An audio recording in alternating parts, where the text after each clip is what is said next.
만드는 언론 여긴 국민 라디오.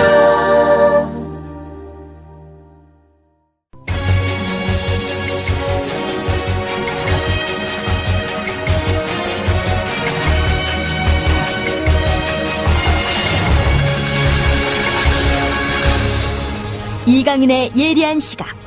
이제는 뉴스의 행과 간을 짚어냅니다. 네, 행간 들어갑니다. 6시 22분이네요.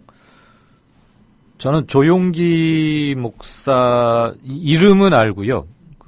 순복음 굉장히 체육관같이 커다란 교회를 일궈낸 그런 사람이라는 건 아는데 목소리는 오늘 처음 들어봤네요. 무슨 카리스마가 있거나 그런 건 잘 모르겠는데 전 교회를 한 번도 나가본 적이 없어서요. 기독교 관련 대학은 학교는 다녔지만 그런 거 잘 안 들어가가지고 집으로 날라오고 그랬는데 아무튼 교회 잘 모르는데요. 본래 설교를 저렇게 하는 건가요? 그런데 제가 한 가지 질문이 있어요. 우리 청취자분들께, 교회 크리스찬 분들께.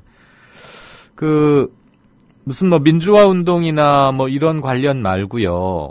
경제사범. 제가 알고 있기로 조용기 목사는 횡령이나 배임 이것으로 해서 유죄 판결을 받았고 현재 집행유예 상태 아닙니까? 그러니까 명백히 유죄인 거죠. 집행만 유예할 따름이고요.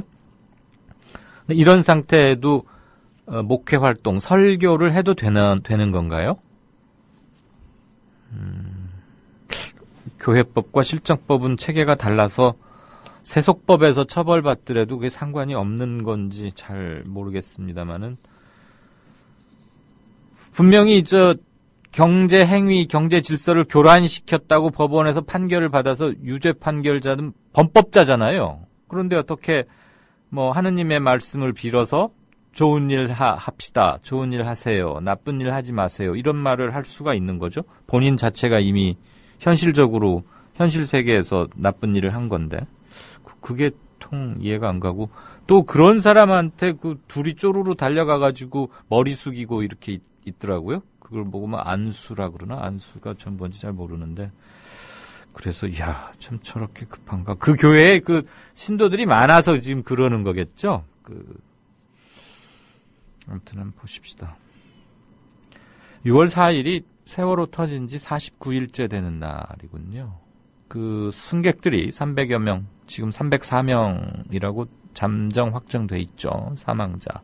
첫날 돌아가셨는지 몇 시간을 생존했는지는 모르지만 장례 일정에 따라서 49제는 조금씩 달라지긴 하겠지만 어쨌거나 사고 발생일로부터 49일째 되는 날이 선거가 치러집니다. 네, 77에 49. 49라는 게 사람 사망과 관련해서 상징적 의미를 갖고 있는 날이어서 말씀을 드렸습니다. 행간 첫 번째는요. 오마이뉴스 기사인데 상당히 긴 기사입니다. 그래서 컬럼도 아니고 이건 기사거든요. 전망 기사에 가까워서 행간으로 다루기는 조금 여의치는 않습니다.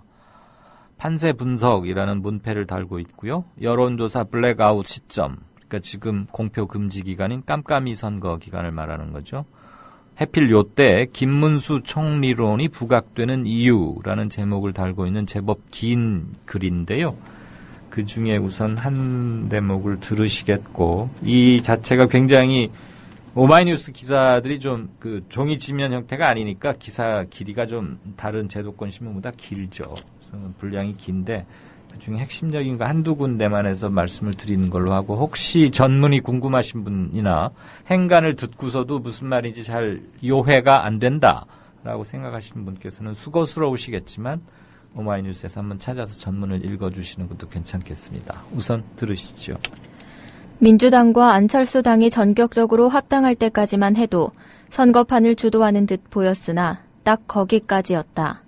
김한길 대표는 안철수의 대중적 인기도에 기대하는 바가 있었지만 기초선거 무공천을 둘러싼 논란에서 보여줬듯이 안철수는 전략을 선보일 정도의 정무 감각을 보여주지 못했다. 광주광역시장과 안산시장 후보로 자신의 측근을 전략 공천했다. 안철수는 그곳에서의 승리를 위해 다른 곳에 전력을 다하지 못하고 있다. 냉정하게 분석하면 세월호 대참사로 박근혜 정권이 스스로 휘청거리지 않았더라면 6.4 지방선거는 일방향으로 흘러갔을 가능성이 대단히 크다. 전략의 차이, 승리에 대한 의지 차이가 확연했기 때문이었다. 네, 이 국면에서 투표 개시일을, 이미 사전투표는 했지만, 본투표 개시를 약 30여 시간 앞두고, 잘못한 게 훨씬 더 많은 집권 여당을 놔두고, 우리 성에는 안 차지만, 그래도 채찍질을 해가면서, 성원해가면서, 함께 긴 여행, 도정을 같이 걸어가야 할 야당을 매섭게 꼬집는 제 마음이 좋진 않습니다. 그렇지만 애정을 가지고 한마디 이건 꼭 드려야겠기에 이 대목을 골랐습니다. 엄밀히 말하면 세월호 사건이 없었다면 이번 6.4 선거는 저는 대단히 힘든 선거가 될 것이었다. 야권 진영 중에, 즉 변화와 개혁을 바라는 사람들의 입장에서 볼 때 말이죠. 뭔가 지금 한국 사회가 잘못 돌아가고 있다는 것은 꼭 제가 지금 진영을 나눠서 이쪽 진영을 편들려고 하는 말이 아니고요. 반동적으로 흘러가고 있다는 것은 팩트잖아요. 팩트. 제가 보이고 싶은 것만 보려는 그게 아니고, 이를테면 인권의 위축, 사회의 경직된 분위기, 그다음에 공안 통치가 아주 그냥 드러내놓고 횡행하는 것, 유신 말기가 연상된다는 사람들의 얘기, 이런 것들이 다 부인할 수 없는 팩트 아니겠습니까? 박근혜 정부 들어와서 빠른 시간 안에 아주 급격하게 반동화되어 가고 있던 중이었죠. 그리고 질식할 것 같던 그 분위기에서 마땅한 구심점이 없이 대응을 못 해왔던 것도 사실 아니었습니까? 이를테면 혁혁한 양김 씨 같은 YS나 DJ 같은 사람이 있어서 박정희와 확실한 각을 이루면서, 그러니까 개인기에 의존해서 전선을 형성하든, 아니면 아주 잘 시스템을 갖추고 분명하게 투쟁력도 일정 부분 확보하고 있으면서 자기 프로그램에 의해서 자기 정치적 목표를 향해서 확실한 길로 가고 있는 야당이 있었다면, 그 야당이 집단 지도 체제에서 움직여진다 하더라도 저는 어느 한 탁월한 카리스마 있는 정치인이 국민의 지지를 바탕으로 이렇게 민주주의를 향해서 가는 그것은 이미 한 20년 전에 양김 시대에 이미 끝났다고 보고요. 그 이후에 특정 개인의 의지에서 정치가 좌지우지되는 건 저는 결코 바람직하지도 않다고 봅니다. 물론 대중의 사랑을 받는 심볼 같은 정치인은 나설 수 있죠. 정치라는 것 자체가 본래 인기와 여론을 먹고 사는 거니까. 그런데 한 사람에 의해서 좌지우지되는 그것은 바람직하지 않다는 건데. 세월호 터지기 하루 전까지만 해도 상황을 한번 보세요. 국정원 가지고 간첩 조작, 증거 조작 그랬지만 별거 없이 그냥 하나마나 한 사과를 겨우 이끌어내는 뜨뜻미지근한 그런 정도밖에 아니었지 않습니까? 그리고 기초공천 가지고 무공천을 이제 교집합으로 해서 연결고리로 해서 김한길, 안철수 두 그룹이 합쳐서 야당 새로운 정당이 출연을 했는데, 그 이후에 계속 새누리당의 페이스에 말려가지고 제대로 대응을 못하고 있었죠. 이슈를 선점하지도 못했고, 좋아요. 두 당이 두 정치적 그룹이 합쳐져서 새 출발하는데 명분이 되었던 기초공천 정당 폐지. 폐지도 맞을 수 있고 계속 하는 것도 다 일장 있었으니까. 그럼 그걸로 강하게 압박을 해서 새누리당을 이쪽 운동장으로 끌어들이지도 못하고 있었잖아요. 그래서 계속 그러다가 여론조사로 결정을 해요. 그건 리더십 부재를 스스로 말한 거죠. 그러니까 리더십도 없고 전략도 없고 정책도 없는 그런 상황이었어요. 그러다가 세월호 사건이 터진 겁니다. 세월호는 사실 박근혜 정부만의 문제는 아니고 개발 독재 이래로, 박정희 개발 독재 시대 이래로 한국 사회가 가지고 있던 적폐라는 말, 저 일부는 맞다고 인정합니다. 박근혜 대통령이 말했던 거. 근데 그 적폐가 왜 생겼는지를 따져보면 박정희 대통령과 공화당 정부 이래로 계속 집권을 해온 게 그쪽이고 그중에 딱 10년만 민주정부가 들어섰었던 거니까 그냥 바보처럼 산술 계산을 해도 그 적폐의 원인이 그쪽에 훨씬 많다는 건 뭐 불문가지인 것이고요. 책임이 누구에게 7대5 뭐 3으로 있냐 8대2로 있냐 이건 중요하지가 않고 새로운 대한민국을 만들기 위해서 뭘 해야 되느냐로 나아가야 되는 거 아니겠어요? 그 과정에서 치르게 되는 선거였단 말이죠. 그러면 새누리당이 핀치에 몰리는 건 너무 당연한 겁니다. 그리고 두말할 필요 없이 세월호 참사에 대한 심판, 정권 심판, 뭐 그거 하나로 이슈가 전선이 형성이 되어야 하는 것이죠. 물론 광역 단위별로 뭐 도가 처한 재정 자립도나 뭐 그 대진표에 따른 개개인들의 뭐 캐릭터상의 특징 그런 건 있지만 그 뭐 지방선거 처음 합니까? 지금 벌써 5번째 아닙니까? 6번째인가? 그럼 뭐 처음 해보는 거 아니니까. 근데 전국적으로 선거를 이끌어 나갈 이슈를 세월호 희생자들이 줬죠. 남겨주고 희생하고 지금 원혼들이 떠돌고 있는 상황이죠. 그거 말고 이번 선거를 관통하고 이번 선거를 지배하는 이슈가 뭡니까? 그럼에도 불구하고 아직도 오차범위 이내에서 접전을 이룬다느니 이런 말이 나온다는 것 자체가 일단 뭐 이런 비유를 해서 세월호 희생된 분들께 대단히 죄송합니다만 답답함을 표현하려는 강조점이라고 이해를 하고 들어주십시오.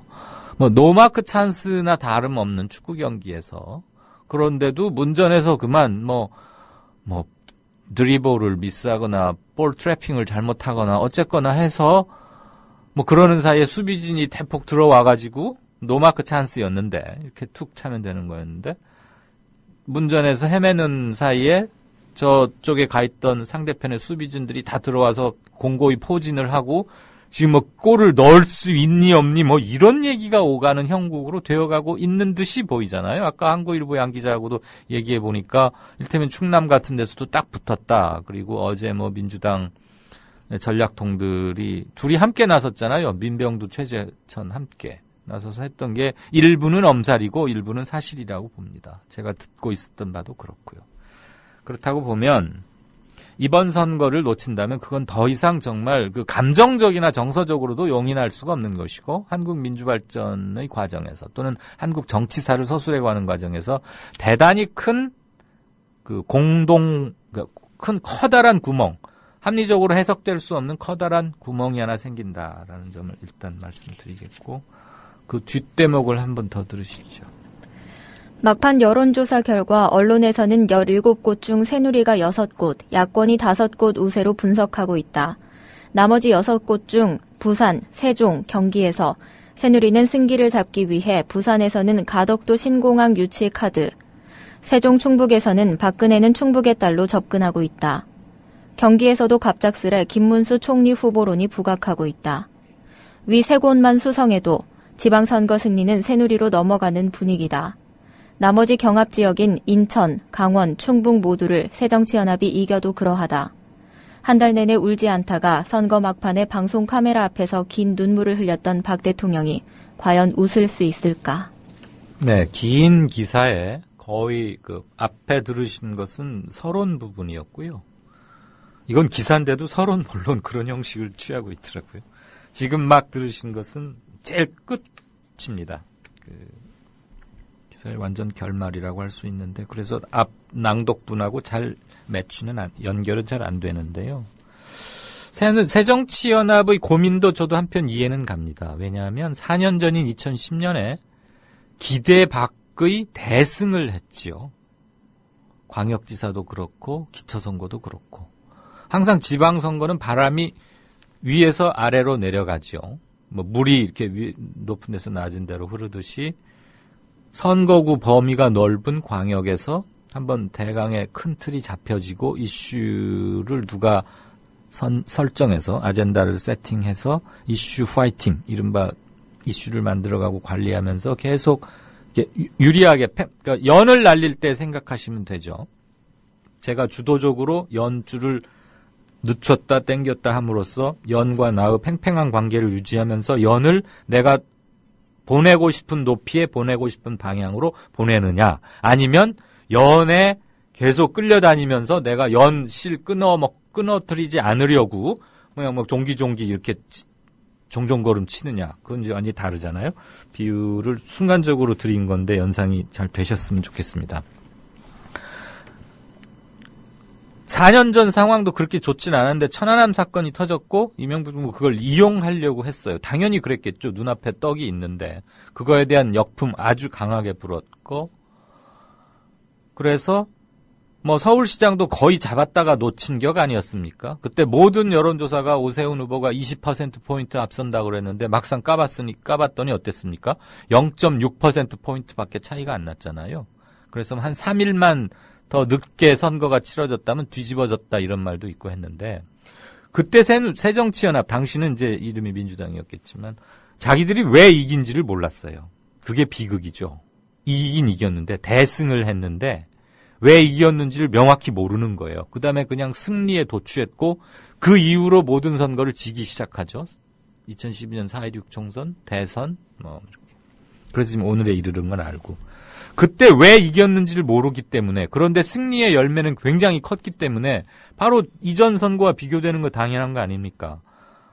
지금 4년 전에 민주당이 거둔 것을 수성만 해도 지키기만 해도 이건 어마어마한 대승인데 물론 그때 망외의 예상외의 큰 대승이었기 때문에 그거보다 조금 한두 곳을 잃더라도 민주당 야권이 이긴다고 봐줘야 하겠죠.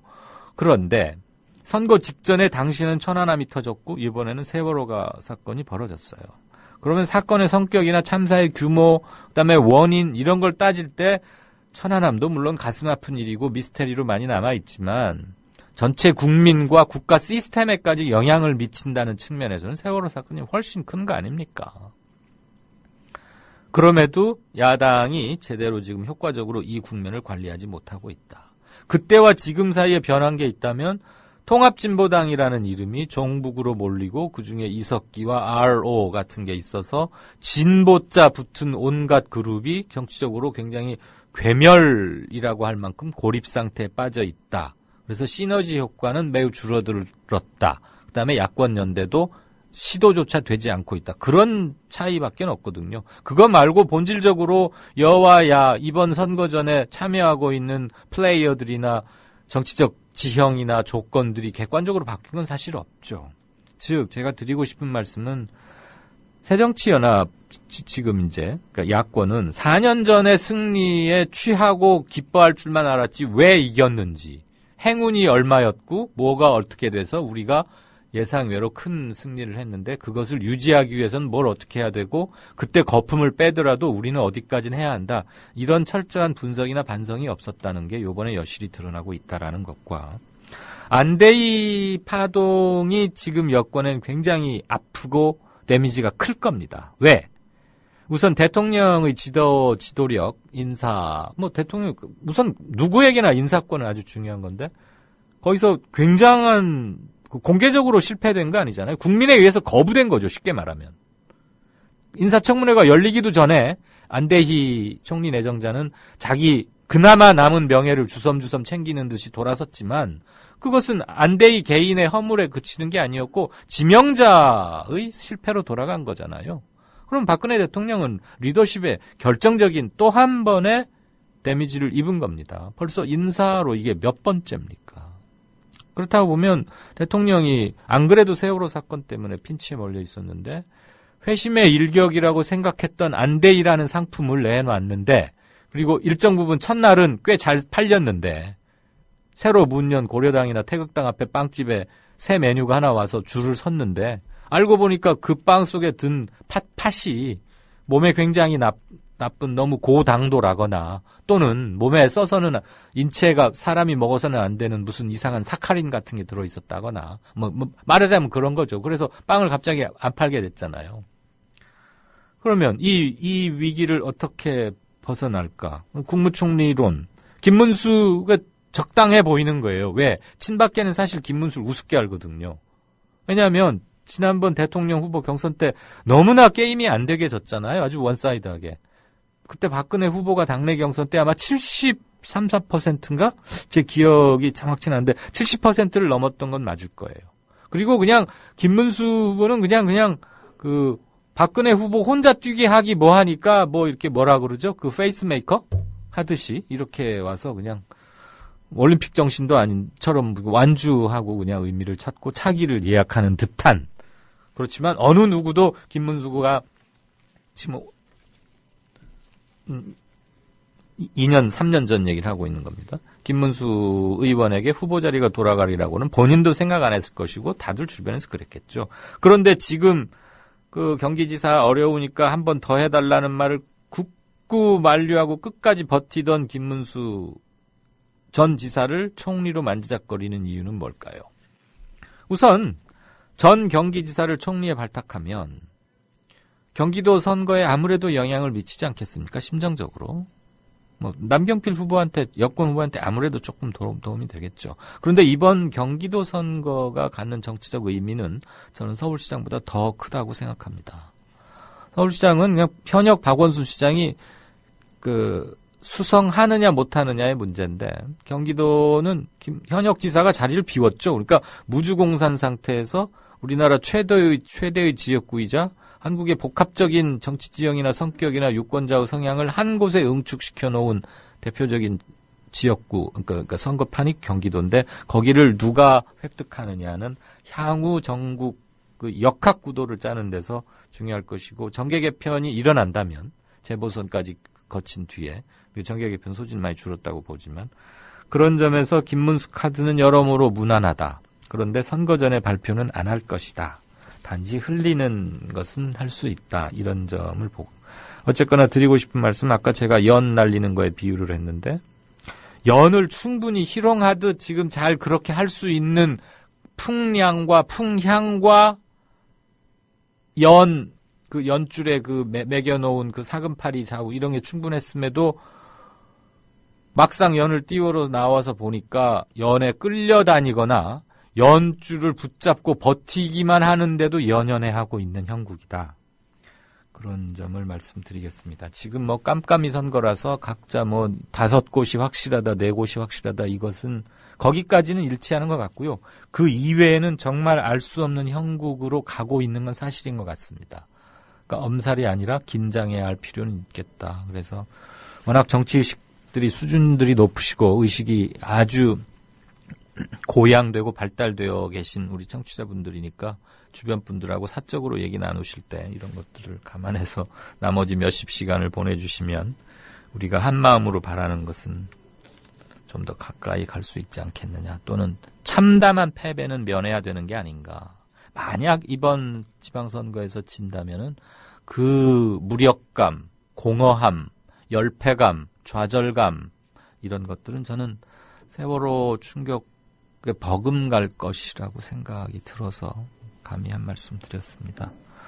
행간으로 또 하나 골랐던 것은 세월호 국조가 첫날 일정부터 삐걱거렸다는 건데 이건 아까 두 기자들과 함께 짚어봤기 때문에 한 말씀만 드린다면 국정조사 이런 식으로 나가면 당신들 2년 후에 선거에서 완전히 도태될 것이다. 이런 말씀 하나. 국민 라디오